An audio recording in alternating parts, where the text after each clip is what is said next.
How you doing? Welcome back to the channel. I'm Tim, this is Egg Chasers. Welcome to a lovely summer's evening in Manchester. Thought I'd make this video while I'm out for a stroll. Now, you'll know if you've been watching that I recently returned from my first ever trip to South Africa. And yeah, I went there for the Ireland versus the Boks test matches, but I also went there to try and understand and get an insight on the engine that has driven that country to 4 world titles. So I went to Craven Week, which that was pretty revealing, wasn't it? If you haven't seen the video from that, it's in the feed, go and have a look. I went to Offie School in Pretoria. I went to Maritzburg College in Pietermaritzburg in KwaZulu-Natal. But I know I only scratched the surface. So on this video, I'm going to take you somewhere else. Because I know that in 2025, where I want to be, in the first week of August, is in Paarl. Because of every rugby match that is going on in the world this week, easily the biggest is a game that is happening between 2 local rival schools. In fact, it's the biggest schools match in the world. So, with the photography of Tace Lombard, who's been kind enough to let me have access to his footage, and with the words of 2 former Springboks and former pupils of the schools, former Paarl Boys High captain Corne Krige, and former Paarl Gym player and Springbok as well, Kobus Wiese, I'm going to reveal the secret and the story behind one of the biggest matches in South Africa that is pretty much unknown around the rest of the world. One guy made a statement, he says, inter-schools in Paarl is not a matter of life and death, it's actually far more important than that.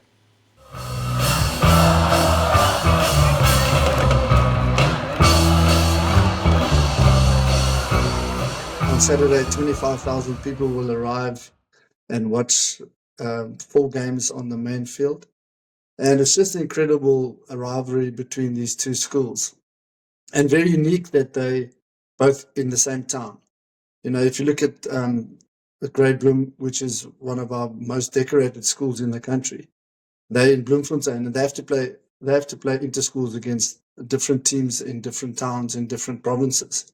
Whereas we live very close to our biggest rival, Paarl Gym, and we never play each other in any other games, in any other tournaments, except the first weekend in August is the big inter-schools. Worldwide, school-wise, it's unofficially regarded as the biggest inter-schools in the world. For example, on a Saturday, the record number of people attending the main matches on the Saturday in Paarl was 32,000 people, which is amazing. And thinking back when this officially started, it's actually over 100 years old. I think they've been playing since, and I'm under correction, 1888. The first games were played, and can you believe it, Tim, that those first couple of years, the teachers and the school boys played jointly together in the same team for a couple of years. But that was stopped. They decided, no, it's only for the school boys, under 18 boys. And then it only then became official inter-school. So it's been going for a while. And I think what makes this special is the fact that in this 125 odd official games thus far, the margin, the average margin between these 2 schools is only 5 points, which is amazing. Yeah, the average winning margin over 100 years is 5 points. Over the last 10 years of matches, the aggregate score is Paarl Gym by a single point. These are tight and they're tense, and they're played out, as the guys have been saying, in front of tens of thousands of people, massively passionate locals. This is a huge moment in this young boy's life. This is a remarkable, remarkable occasion.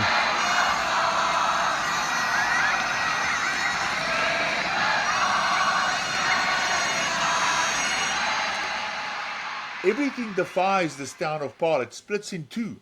And it's not only on the day, Tim, it starts building up 2 weeks beforehand with sing-songs and old boys coming from the UK, from the United States, from all over the world to attend this, and all these old boy games and old boy gatherings, and you can imagine the lemonade is flowing vividly, and the guys are catching what we call gees, in English spirit, is massive in this town, and this town splits down the middle. You're either Paarl boys or you're either Paarl Gym. There's no in between. There's no fence sitters here. And even the best of friends, neighbors, if they're from different sides of the fence, they don't talk for 2 weeks until after. But the great thing is this, and I said it to the boys this morning, what makes Paarl Gym and Paarl boys and this occasion, very special and very unique, is the more important thing, and that's they create young men and women that will leave school and become better human beings and contribute to society because of sport, because of the great game of rugby, netball, soccer, hockey, chess. They play everything. The rivalry is massive. So it started with inter-school swimming earlier in the year, which Paarl Gimnasium I won. There was inter-schools cricket, which Paarl Gimnasium I won. Inter-schools golf on Monday. So on Monday, the two golf teams, the 3 or 4 golf teams played against each other, which Paarl Gimnasium I won. So Paarl Gimnasium has been doing really well. But everybody knows, there's lots of games from tomorrow. There's lots of rugby games on. But to be honest, there's only one that matters. It's the under-19As at 4 o'clock on Saturday afternoon, and that's where it all happens. Now, Paarl has the longest main road in all of South Africa. It's 8 miles long, nearly 13 kilometres, and it's so straight because it used to be the road that wagons would go on if they were travelling from south to the north. And that road splits the town in two. To the north, the Paarl Gym side with their colours of maroon, of yellow and of green. To the south, Paarl Boys High, who wear white and those 2 shades of blue. And the town stops down for an annual and an historic occasion, and roughly 10% of the population of the city will be at that stadium on Saturday for the match. And if everyone who wanted to go could go, you'd probably double that. It's fiercely competitive, and it's a make or break, and it defines the bragging rights for this town for the next year until the next inter-schools, whether you win or lose. It's as simple as that. And you remember your year or years at these two schools. The only question they ask you is, did you win inter-schools? It's as simple as that. But, and the point you've made, and that's what makes us even more special, and I said it to the boys this morning, Paarl Boys and Paarl Gym are where they are tradition-wise. The whole mammoth thing about these schools' tradition is because of each other. They are where they are because of each other, and this rivalry makes both these schools special and stronger by the year. And you're right, it's unbelievably competitive until the final whistle, and of course there's jubilation on the one side and complete disappointment on the other. But the fact that then, until the next time, these boys and girls respect each other, respects the establishments and the whole enormity of this until the next battle. To this day, some of my best friends are guys that I played against from Paarl Boys. That's the beauty of this. Just consider that attendance for a second. 25,000. Leinster is the best attended club side, I think, in the world. And the average attendance for Leinster this last season, 25,000. The best attended side in South Africa, the Stormers, they play to an average of 22,000. And in England, where I am right now, the best attended side is Leicester Tigers, who play to an average of 20,000. Professional rugby players, many of them internationals, playing to fewer people than these schoolboys will run out to in this match. I was very blessed to represent my country 35 times, and also very blessed that I've only lost 2 of those 35 games that I started for South Africa. I have lost in a Paarl Gym jersey from grade 8 to grade 12 only 3 times, of which 1 was an inter-schools match. And I say this with a lot of respect and tongue-in-cheek, but those 2 games I've lost in a Springbok jersey bothers me, but not as much as that one I've lost against Paarl Boys 16-15 with an interception tries. I still have nightmares of that game. I must tell you, in my second year before I went out, so I played in, I don't know how your grades work in overseas, but let's call it our grade 11, which used to be standard 9. So it's the second last year of school. I played in the first team, and we had 7 South African schools players in our team. We had a phenomenal team.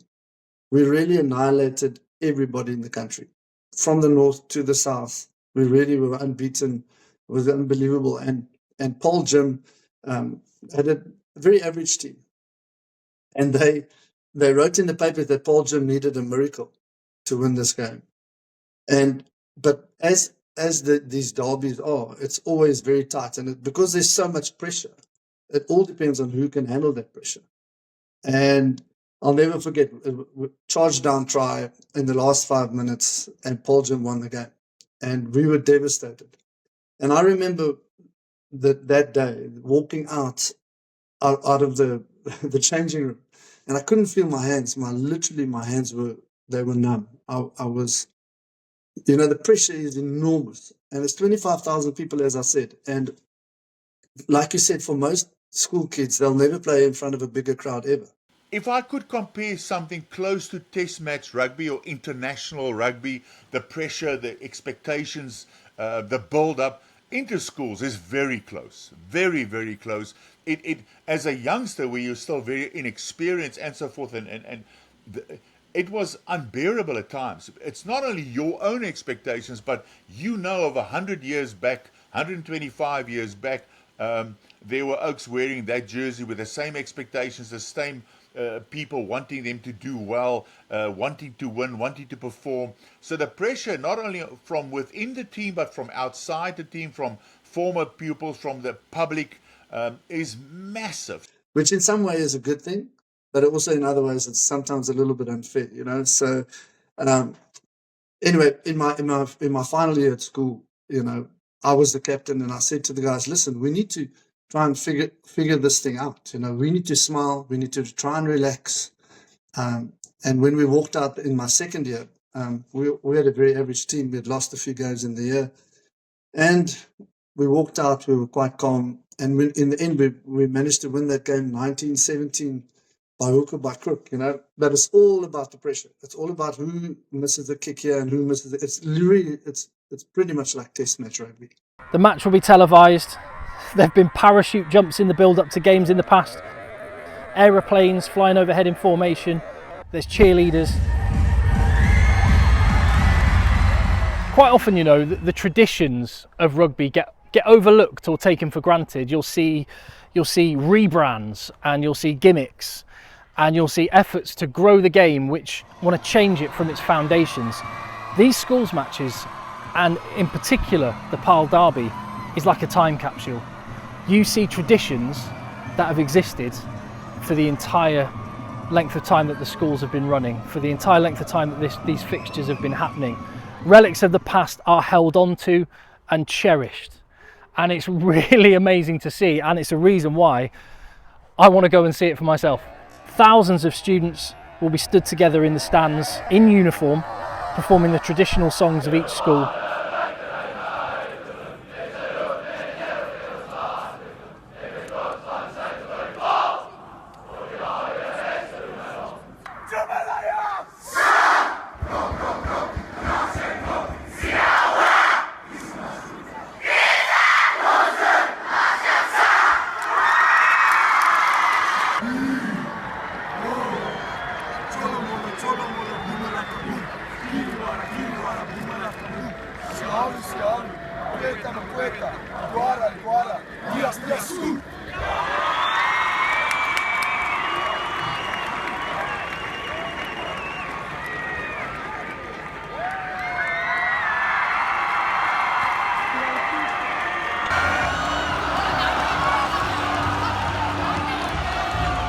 The 80 minutes on the field will be fiercely contested.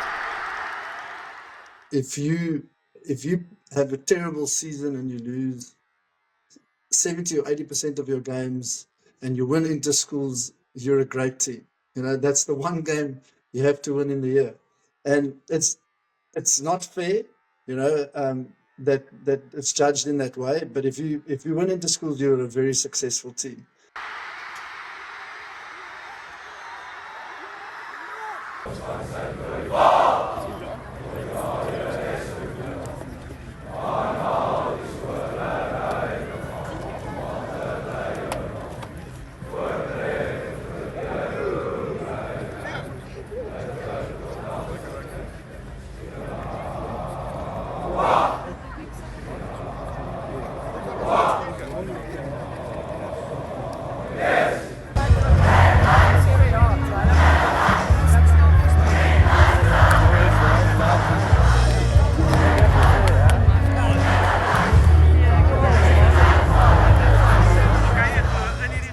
spoken to the team once before, and I also spoke on Monday morning. They invited me to come and speak in the assembly on Monday morning. So yeah, it was quite an amazing moment to stand in front of 850 boys, all in their blue blazers, looking very smart, and just to address them and to tell them, this is probably some of the best rugby you'll ever play. You're playing with 15 of your best friends, because at school most of you are friends. Whereas if you go professional, you're not always great friends with the person next to you. You tolerate him because it's a professional environment and it's the team and its interests above your own ambition. So you tolerate people, but there you're playing with 15 of your best friends, and what an honor and a privilege. As has been mentioned, for most players, this is the high point of their rugby career, but others will push on to higher honours. Paarl Gym, they can boast Hondre Pollard, Scout Berger and Jean de Villiers among the legends, the World Cup winning legends that have pulled on their colours along with Kobus Wiese. And up the road is where Frans Malherbe, Thomas de Toy, Evan Ruiz and Salman Murat were schooled. Just a few of the recent Springboks from a long line of internationals that have gone to Paarl Boys High School. These are cogs, and South African schools rugby a giant cog in the talent factory that is driving South African rugby to the top. It is scary how much talent walks around in this country, unearthed. We look at the Craven Week, which you're very well aware of for schoolboys in this country. The tradition of the Craven Week, the school league, just in a town like Paarl, the quality of the schools here, Stellenbosch, Cape Town. I'm not even mentioning, go up to the Orange Free State, the Greys, the Grey PE, Monument in Gauteng, Menlo Park, all these Affies. These are great schools with great tradition, and the talent coming through. And it just seems that this feeding machine just keeps on pumping out raw talent that wants to be explored and polished. So I'm not worried about the depth in this country. It's scary, the kind of depth that's produced in this country. It comes through, and they all just need a opportunity. It is a factory. The sad thing to me is that there is so much talent that that talent isn't always nurtured from after school to let's call it professional. And a point in case for that is in the history of South African rugby, I was the only South African schools captain who became a Springbok captain. Now we're talking about hundreds of years, which means it's not a compliment to me, but it shows that there's a gap in the system where we don't really look after the school kids, the really talented kids after school. And so the second person is Salman Murat, who last 2 weeks, I think it was 2 or 3 weeks ago, he was the captain for the Springboks. He became the second SA Schools captain to become Springbok captain, which is a great thing. And by the way, he is also from Paarl Boys High. So we have one really good statistic that counts in our favour, and it's obviously an honour and a privilege to captain both those teams. But you're right, we churn out a lot of talent, but as a result of that, we also there's a lack of let's call it looking after the players after school. There's a big gap there. So yeah, it's safe to say that the Paarl Derby is on my list for 2025. So is going to Stellenbosch University. I've heard a game there is great. Grey College against Paul Ruiz as well. All rugby pilgrimages that I've still got to experience, but for this weekend, may the best team win. Although, you know what? I think this is one of those occasions, it is so special to the people of that town, to rugby in South Africa, to the players involved, to all of the old boys, that actually it's probably one of those occasions where, as much as it means everything to everyone involved, just need to take a second to appreciate what an amazing thing it is at all. I think for a schoolboy, that stage being part of these two schools, that is your pinnacle. Whether it's on the rugby field, the hockey field, or netball field, to walk out there, wear your school colours, and realize this is what you've been training for. This is what you wanted to achieve, and you've done all the hard work, and now it's in the next 75 minutes or whatever, you will determine whether that was worthwhile and whether you walk off the field for the next year to have done justice to every guy that wore that jersey before you for over 125 years. And believe me, just of the enormity again of that and the history, you don't want to be on the wrong side of that. If you walk into Paarl Boys High tomorrow morning and people are sitting around, they'll all stand up when you walk past, they'll all greet you. There's some seriously good traditions that have stayed, you know, greeting somebody. When a woman walks into a room, you stand up. All those basic principles that most people have forgotten about has really been sort of formalized in these two schools, you know, and especially in Paarl Boys with the boys, the discipline is incredible to see, and we pride ourselves in the fact that that's who we are, and that's those traditions will never go away if the old boys can do anything about it. So the old boys are very involved. They try and do as much as they can for the school. They always come back every year. So there's a first year. Your first reunion is the 5-year, then the 10-year, and you'll find tomorrow night there's a big brag. They call it the big brag. About 600-700 men coming together who haven't seen each other for years, you know, and I think last year the oldest reunion group was 50 years out of matric, and I think there were about 12 or 14 of them. You know, so those traditions are just incredible. Where it's a massive privilege to be part of such a bigger, let's call it a bigger family. If you enjoyed the video, I would love it if you would help spread the video. Give it a thumbs up, hit subscribe, tell your mates, leave your comments.